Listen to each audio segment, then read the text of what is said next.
नमस्कार मेरे प्यारे साथियों। दोस्तों आज हम इस वीडियो में डिस्कस करने वाले हैं महत्वपूर्ण अनुच्छेद। टोटल मैं 25 प्रश्नों को लेकर आया हूं दोस्तों। महत्वपूर्ण अनुच्छेद के टॉप 25 क्वेश्चंस, ठीक है दोस्तों, जो आपके आने वाले एग्जाम जैसे बिहार पुलिस या फिर बिहार दरोगा या फिर कोई भी अदर एग्जाम रेलवे का, उसमें बहुत इंपॉर्टेंट होने वाला है दोस्तों। चलिए वीडियो को शुरू करते हैं। सबसे पहला सवाल देखिए दोस्तों क्या कह रहा है। सबसे पहला सवाल आपके सामने है दोस्तों कि संविधान के अनुच्छेद 1 में भारत को क्या कहा गया है दोस्तों। तो संविधान के अनुच्छेद 1 में भारत को कहा गया है राज्यों का संघ कहा गया है। क्या कहा गया है? राज्यों का संघ कहा गया है दोस्तों, ठीक है।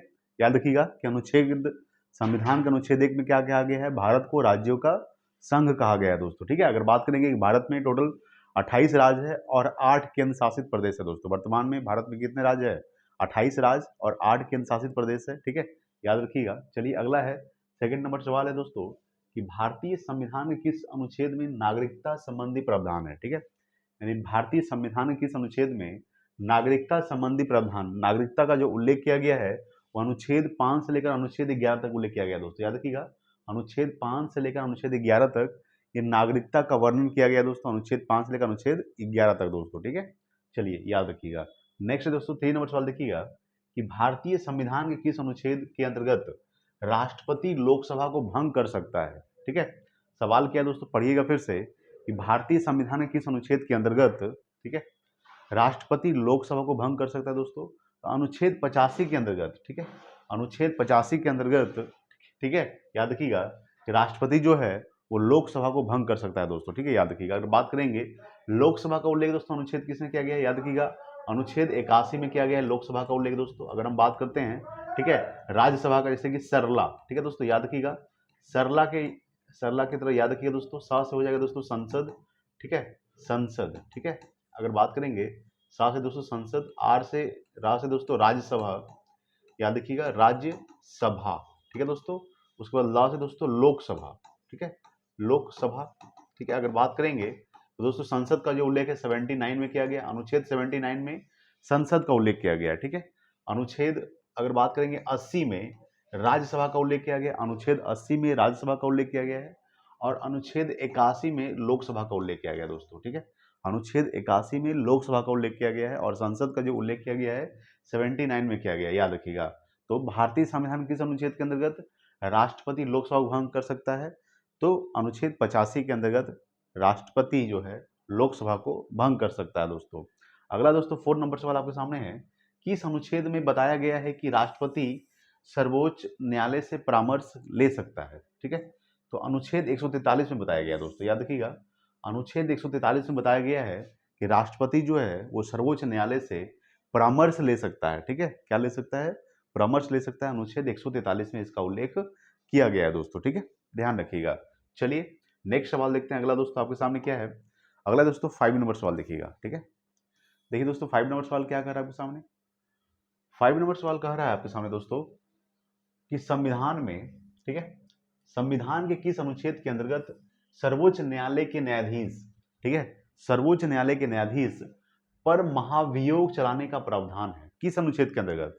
तो अनुच्छेद 124 के अंतर्गत, ठीक है। याद रखिएगा, अनुच्छेद 124 में कहा गया है, ठीक है, कि सर्वोच्च न्यायालय के न्यायाधीश पर महाभियोग चलाने का भी प्रावधान है, यानी कि अधिकार है दोस्तों, ठीक है। अनुच्छेद किसमें है? अनुच्छेद 124 में है दोस्तों, ये आपको ध्यान रखना है, ठीक है। अगला दोस्तों 6 नंबर सवाल देखिएगा। 6 नंबर सवाल है कि भारतीय संविधान के किस अनुच्छेद में निर्वाचन आयोग के लिए प्रावधान है दोस्तों। तो अनुच्छेद 324 में उल्लेख किया गया निर्वाचन आयोग का उल्लेख। निर्वाचन आयोग जो है दोस्तों, जिसको इंग्लिश में बोलते हैं इलेक्शन कमीशन, इसका मेन रूप से निर्वाचन आयोग का जो स्थापना हुआ था, याद रखिएगा, ये 25 जनवरी 1950 को हुआ था, ठीक है। 25 जनवरी 1950 को निर्वाचन आयोग का स्थापना हुआ था, इसलिए 25 जनवरी को राष्ट्रीय मतदाता दिवस मनाया जाता है दोस्तों। याद रखिएगा, 25 जनवरी को राष्ट्रीय मतदाता दिवस मनाया जाता है, आपको ध्यान रखना है, ठीक है। और निर्वाचन आयोग का स्थापना 25 जनवरी 1950 को हुआ था और निर्वाचन आयोग का जो उल्लेख है संविधान यानी अनुच्छेद 324 में किया गया, अनुच्छेद 324 में इसका उल्लेख किया गया दोस्तों, ठीक है, या ध्यान रखिएगा। चलिए अगला सवाल देखते हैं, 7 नंबर सवाल दोस्तों। 7 नंबर सवाल है कि 42वें संविधान संशोधन द्वारा किस अनुच्छेद में मौलिक कर्तव्यों को जोड़ा गया है दोस्तों, ठीक है। याद रखिएगा, देखिए 42वां संविधान संशोधन 1976 में हुआ था दोस्तों, ठीक है। जब 42वां संविधान संशोधन 1976 में हुआ था, उस समय मौलिक कर्तव्यों की संख्या 10 थी। कितनी थी? 10। लेकिन दोस्तों 2002 में जब 86वां संविधान संशोधन हुआ, ठीक है, 2002 में जब 86वां संविधान संशोधन हुआ तो उसमें एक और मौलिक कर्तव्य जोड़ दिया गया दोस्तों। तो वर्तमान में अभी 11 मौलिक कर्तव्य है। सबसे पहले ध्यान रखिएगा कि वर्तमान में कितने मौलिक कर्तव्य है दोस्तों, तो वर्तमान में 11 मौलिक कर्तव्य है, आपको ध्यान रखना है, ठीक है। अगर सवाल सवाल क्या पूछ रहा है सुनिएगा, देखिए 42वें संविधान संशोधन द्वारा किस अनुच्छेद में मौलिक कर्तव्यों को जोड़ा गया है, तो दोस्तों अनुच्छेद 51A में, ठीक है, अनुच्छेद 51A में मौलिक कर्तव्यों को जोड़ा गया है। वर्तमान में कितने मौलिक कर्तव्य है, 11 मौलिक कर्तव्य है, ठीक है। पहले कितना था दोस्तों, तो पहले 10 था, ठीक है। तो 42वां संविधान संशोधन 1976 में हुआ था, उस समय दोस्तों 10 मौलिक कर्तव्य था, लेकिन 2002 में जब 86वां संविधान संशोधन किया गया तो उसमें एक और मौलिक कर्तव्य जोड़ दिया गया दोस्तों। तो वर्तमान में कितने मौलिक कर्तव्य है, 11 मौलिक कर्तव्य है, ठीक है। और इसका जो मौलिक कर्तव्य का जो उल्लेख किया गया है अनुच्छेद 51A में किया गया है दोस्तों, ठीक है, ध्यान रखिएगा। चलिए अगला सवाल देखते हैं दोस्तों, 8 नंबर सवाल। देखिए दोस्तों जितना भी मैं सवाल करवा रहा हूँ अनुच्छेद से रिलेटेड ये बहुत इंपॉर्टेंट है, इसको आप कर लीजिएगा, इसको आप कॉपी में भी नोट कर सकते हैं दोस्तों, ठीक है। अगला दोस्तों 8 नंबर सवाल कि भारतीय संविधान के किस अनुच्छेद के अंतर्गत राष्ट्रपति पर महाभियोग चलाया जा सकता है, यानी राष्ट्रपति पर महाभियोग चलाए जाने की बात कर रहा है। तो अनुच्छेद 61 में, ठीक है, अनुच्छेद 61 में उल्लेख किया गया है कि आप राष्ट्रपति पर भी महाभियोग चलाकर उसको हटा सकते हैं दोस्तों पद से, यानी राष्ट्रपति पद से कैसे हटाया जा सकता है, तो राष्ट्रपति को महाभियोग चलाकर उसके पद से हटाया जा सकता है। तो इसका जो उल्लेख किया गया दोस्तों अनुच्छेद 61 में किया गया है, 61, ठीक है। चलिए दोस्तों अगला सवाल देखते हैं, ठीक है। अगला सवाल देखिएगा मेन रूप से, ठीक है दोस्तों। नेक्स्ट सवाल देखिए 9 नंबर सवाल। देखिए दोस्तों 9 नंबर सवाल कह रहा है आपके सामने कौन सा अनुच्छेद, ठीक है, कौन सा अनुच्छेद मौलिक अधिकार के अंतर्गत बच्चों के शोषण से संबंधित है, ठीक है, बच्चों के शोषण के बारे में बात कर रहा है। तो ये अनुच्छेद 24 में है दोस्तों, ठीक है, यानी कौन सा अनुच्छेद जो है मौलिक अधिकार के अंतर्गत बच्चों के शोषण से संबंधित है, तो अनुच्छेद अनुच्छेद 24 में बच्चों के शोषण के बारे में उल्लेख किया गया है, अनुच्छेद 24 में दोस्तों, ठीक है, ध्यान रखिएगा। अगर बात करेंगे दोस्तों 10 नंबर सवाल देखिएगा कि भारतीय संविधान के किस अनुच्छेद में नियंत्रक महालेखा परीक्षक की नियुक्ति के बारे में बताया गया है, तो ध्यान रखिएगा नियंत्रक महालेखा परीक्षक, इसको इंग्लिश में दोस्तों कैग बोलते हैं, CAG, इसको इसका जो फुल फॉर्म होता है comptroller and auditor general, comptroller and auditor general, CAG का फुल फॉर्म होता है CAG, ठीक है। इसका जो उल्लेख किया गया है याद रखिएगा दोस्तों अनुच्छेद 148 में किया गया है, ठीक है। जो नियंत्रक महालेखा परीक्षक का जो उल्लेख किया गया दोस्तों, इसका उल्लेख किया गया अनुच्छेद 148 में। पूछेगा सवाल दोस्तों कि वर्तमान में भारत के नियंत्रक एवं महालेखा परीक्षक कौन है, तो दोस्तों गिरीश चंद्र मुर्मू। कौन है, गिरीश चंद्र मुर्मू जो है वर्तमान में नियंत्रक एवं महालेखा परीक्षक के नियंत्रक महालेखा परीक्षक है दोस्तों, गिरीश चंद्र मुर्मू, जिसको इंग्लिश में कैग बोलते हैं। कैग का जो उल्लेख है अनुच्छेद 148 में किया गया है, ठीक है, ध्यान रखिएगा। चलिए दोस्तों अगला सवाल लेते हैं, 11 नंबर सवाल देखिए।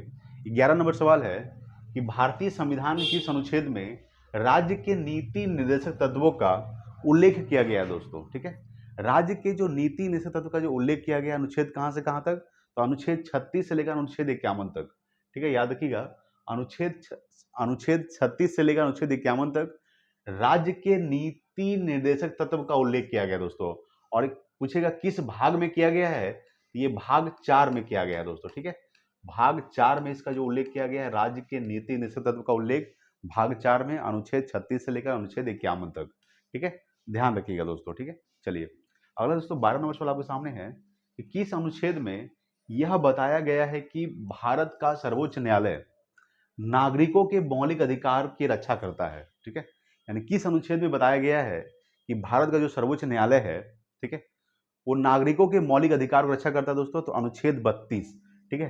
देखिए अनुच्छेद जो 32 है दोस्तों, ये संविधान, इस अनुच्छेद 32 को संविधान का आत्मा कहा जाता है, ठीक है, यानी डॉक्टर भीमराव अम्बेडकर के द्वारा अनुच्छेद 32 को संविधान का आत्मा कहा गया दोस्तों। अनुच्छेद 32 में उल्लेख किया गया संवैधानिक विचारों का अधिकार, ठीक है, संवैधानिक विचारों का अधिकार का उल्लेख किया गया दोस्तों अनुच्छेद 32 में। और उसमें क्या है कि भारत का सर्वोच्च न्यायालय नागरिकों के मौलिक अधिकारों की रक्षा करता है, तो इसका उल्लेख किसमें किया गया है, अनुच्छेद 32, ठीक है, याद रखिएगा दोस्तों। चलिए अगला सवाल देखते हैं। अगला आपके सामने दोस्तों 13 नंबर सवाल देखिए, ठीक है। देखिए दोस्तों अगर हम 13 नंबर सवाल की बात करेंगे, यहाँ पर देखिएगा, तो भारतीय संविधान के किस अनुच्छेद में उपराष्ट्रपति पद का प्रावधान दिया गया है? ठीक है, उपराष्ट्रपति प्रावधान का जो उल्लेख किया गया है वो अनुच्छेद 63 में किया गया है। अनुच्छेद 63 में, ठीक है, उपराष्ट्रपति के पद का उल्लेख किया गया दोस्तों, ठीक है, याद रखिएगा। अगला है दोस्तों 14 नंबर सवाल आपके सामने है कि भारतीय संविधान के किस अनुच्छेद में प्रेस की स्वतंत्रता, प्रेस की आज़ादी, प्रेस की स्वतंत्रता, जिसको प्रेस को भारत का चौथा स्तंभ माना जाता है दोस्तों, ठीक है, ध्यान रखिएगा। तो भारतीय संविधान के किस अनुच्छेद में प्रेस की स्वतंत्रता के बारे में बताया गया है दोस्तों? तो अनुच्छेद 19A में बताया गया है, ठीक है। प्रेस की स्वतंत्रता है यानी कि बोलने की आज़ादी, पूछने सवाल पूछने की आज़ादी, जो प्रेस का स्वतंत्रता दिया गया है दोस्तों, सवाल पूछ सकते हैं कहीं भी जाके, ठीक है, उसको जो आज़ादी दिया गया है अनुच्छेद 19A में दिया गया है दोस्तों, ठीक है, याद रखिएगा। तो प्रेस की जो स्वतंत्रता है, ठीक है, जिसको भारत का चौथा स्तंभ माना जाता है, अनुच्छेद 19A में इसको प्रेस की स्वतंत्रता दिया गया है। अगला दोस्तों 15 नंबर सवाल देखिएगा कि भारत के संविधान के किस अनुच्छेद में महान्यायवादी की नियुक्ति के बारे में बताया गया है? तो महान्यायवादी दोस्तों मेन रूप से ये इंपॉर्टेंट बहुत ज्यादा है। महान्यायवादी, इसको इंग्लिश में अटॉर्नी जनरल बोलते हैं। क्या बोलते हैं? Attorney general. इसका जो मेन रूप से उल्लेख है महान्यायवादी का अनुच्छेद 76 में है। किसमें है? अनुच्छेद 76 में महान्यायवादी का उल्लेख किया गया है। अगर पूछेगा कि वर्तमान में भारत के महान्यायवादी कौन है दोस्तों, तो वेंकट रमनी। कौन है दोस्तों? वेंकट रमनी जो है वर्तमान में भारत के महान्यायवादी हैं, ठीक है। इनका जो उल्लेख है महान्यायवादी का अनुच्छेद 76 में किया गया है।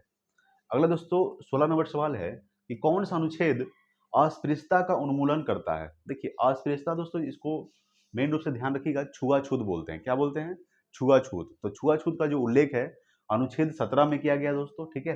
अस्पृश्यता का अंत यानी छुआछूत का जो अंत किया गया है खास करके डॉक्टर भीमराव अम्बेडकर के द्वारा, वो अनुच्छेद 17 में किया गया है दोस्तों, याद रखिएगा, ठीक है। छुआछूत का अंत अनुच्छेद 17, बहुत इंपॉर्टेंट दोस्तों ये सवाल है, अक्सर एग्जाम में देखने को मिलता है दोस्तों, ठीक है। 16 नंबर सवाल, ठीक है।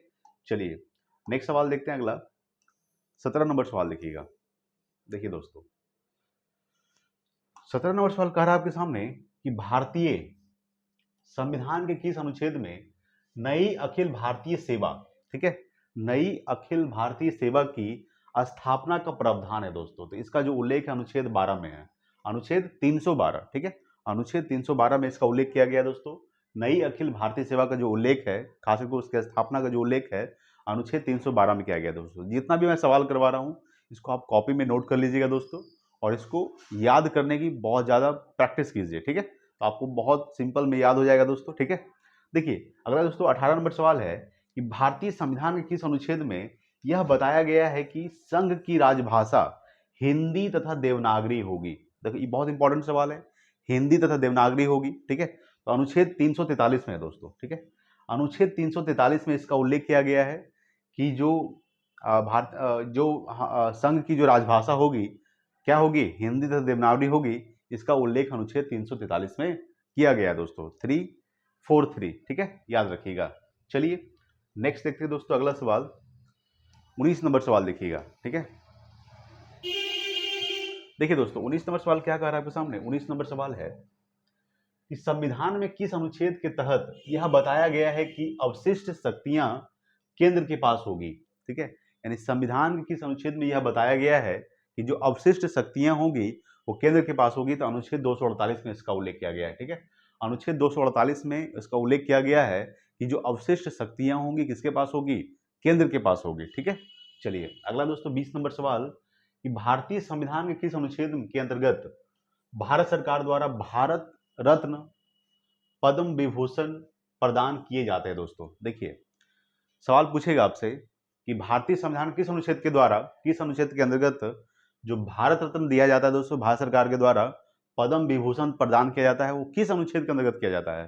तो अनुच्छेद 18 के अंतर्गत किया जाता है दोस्तों। अनुच्छेद 18 में है उपाधियों का अंत। क्या दोस्तों? उपाधियों का अंत दोस्तों। इसका जो उल्लेख है मेन रूप से किसमें किया गया है? अनुच्छेद 18 में किया गया है दोस्तों, उपाधियों का अंत, ठीक है, ध्यान रखिएगा। अगला दोस्तों 21 नंबर सवाल आपके सामने है कि संविधान के किस अनुच्छेद के अंतर्गत केंद्र सरकार राज्य सरकार को निर्देश देती है? ठीक है, यानी केंद्र सरकार जो है दोस्तों वो राज्य सरकार को निर्देश देती है। इसका उल्लेख किस अनुच्छेद में किया गया है? तो अनुच्छेद 256 में किया गया है, ठीक है, ध्यान रखिएगा। अनुच्छेद 256 में इसका उल्लेख किया गया है कि केंद्र सरकार राज्य सरकार को क्या देती है दोस्तों? निर्देश देती है, ठीक है। चलिए नेक्स्ट है दोस्तों 22 नंबर सवाल आपके सामने है भारतीय संविधान के किस अनुच्छेद में संसद को संविधान संशोधन का अधिकार दिया गया है दोस्तों? देखिए मेन रूप से ध्यान रखिएगा कि संविधान संशोधन का उल्लेख किस अनुच्छेद में किया गया है? तो अनुच्छेद 368 में किया गया है दोस्तों। 368 में इसका उल्लेख किया गया है। संविधान संशोधन, आप किसी चीज संविधान संशोधन जब करते हैं तो संविधान संशोधन करने का जो उल्लेख है किस अनुच्छेद में किया गया है? तो अनुच्छेद 368 में किया गया है दोस्तों। ठीक है, ध्यान रखिएगा। चलिए अगला सवाल देखते हैं। 23 नंबर सवाल देखिए। ठीक है, देखिए दोस्तों 23 नंबर सवाल आपके सामने क्या कह रहा है? 23 नंबर सवाल है कि संविधान किस अनुच्छेद में बताया गया है कि संपत्ति का अधिकार संवैधानिक अधिकार है? ठीक है, तो अनुच्छेद 300 ए में बताया गया है दोस्तों। ठीक है, ध्यान रखिएगा। देखिए पहले अगर बात करते हैं कि संपत्ति का अधिकार क्या है दोस्तों? संवैधानिक अधिकार है। हमारा जो मौलिक अधिकार टोटल कितना है दोस्तों? टोटल 6 है। पहले कितना हुआ करते थे? पहले 7 हुआ करता था, लेकिन संपत्ति के अधिकार को हटाकर दोस्तों, ठीक है, उसको किस अनुच्छेद में रख दिया गया है दोस्तों? अनुच्छेद 300 ए में रख दिया है दोस्तों। ठीक है, तो हमारे जो मौलिक अधिकार वर्तमान में 6 मौलिक अधिकार है। पहले कितना हुआ करते थे? पहले 7 था, तो एक हटा दिया गया। हटाया किसको गया है? तो संपत्ति के अधिकार को हटाकर अनुच्छेद 300 ए में कर दिया गया है दोस्तों। ठीक है, तो इसको ध्यान रखिएगा। अगला दोस्तों 24 नंबर सवाल है कि भारतीय संविधान के किस अनुच्छेद के आधार पर वित्तीय आपात की घोषणा राष्ट्रपति करता है दोस्तों? तो अनुच्छेद 360 के अनुसार, मतलब वित्तीय आपातकाल जो आपात है दोस्तों, इसका उल्लेख किस अनुच्छेद में किया गया है? अनुच्छेद 360 में किया गया दोस्तों। देखिए अनुच्छेद 352 दोस्तों राष्ट्रपति शासन है। ठीक है, और राष्ट्रीय आपातकाल दोस्तों अनुच्छेद 356। उसके बाद क्या है? वित्तीय आपातकाल 360। ठीक है, ध्यान रखिएगा। अगला दोस्तों 25 नंबर सवाल है कि समानता का अधिकार 5 अनुच्छेदों द्वारा प्रदान किया गया है। यह अनुच्छेद है, कौन सा अनुच्छेद है दोस्तों? अनुच्छेद 14 से लेकर अनुच्छेद 18 तक है। यानी समानता का जो अधिकार है मेन रूप से इसका उल्लेख कहां से कहां तक किया गया है? अनुच्छेद 14 से लेकर अनुच्छेद 18 तक ये समानता का अधिकार का उल्लेख किया गया है दोस्तों, आपको ध्यान रखना है। ठीक है, अगला दोस्तों लास्ट सवाल देखिएगा क्या कह रहा है। लास्ट है दोस्तों, देखिए। ठीक है, लास्ट सवाल है आपके सामने, देखिएगा कह रहा है। देखिए दोस्तों, भारतीय संविधान का कौन सा अनुच्छेद विदेश नीति से संबंधित है? विदेश नीति, तो अनुच्छेद 51 दोस्तों। अनुच्छेद जो 51 है, ठीक है, वो विदेश नीति से संबंधित है, अनुच्छेद 51। ठीक है दोस्तों, तो दोस्तों हम टोटल 26 प्रश्नों को कर चुके हैं।